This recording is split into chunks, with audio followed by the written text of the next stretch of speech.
আজকে আমার খুবই খুশি খুশি লাভ করে মুখে। আব্বা, ও আব্বা, আব্বা, ও মেয়ে রাজার আব্বা, আরে তোমার পোলা ডাকে। আজকে আমার খুবই খুশি খুশি লাগছে আব্বা। খুশি তো আমার কথাই কব না তো না। এই গত মাসে আমি পরীক্ষা দেন না, আমার আজকে রেজাল্ট হয়েছে, আমি পাস করেছি।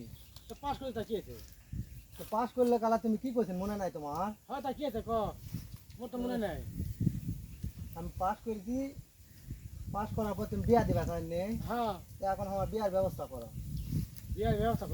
হ্যাঁ, খালি বিয়ে করা ধান্দা আমরা আমার তুমি তো করিন যে তুই পরীক্ষা পাস কর, ভালোভাবে রেজাল্ট কর, তুমি বিয়া দিব। আমি এখন ভালোভাবে রেজাল্ট করেছি, পরীক্ষা পাস করেছি, তুমি এখন আমার বিয়া দিয়ে দাও। আরে কথা কি রে এই সামনের বাচ্চা খালি বিয়ে করা ধান্দা আরে কা তুমি বিয়া করেন নে? আরে কথা কোন কথা বেটা বড় হয়েছে মানুষ খারাপ করবে কোন কথা এই রে এই বলে বিয়ে করনি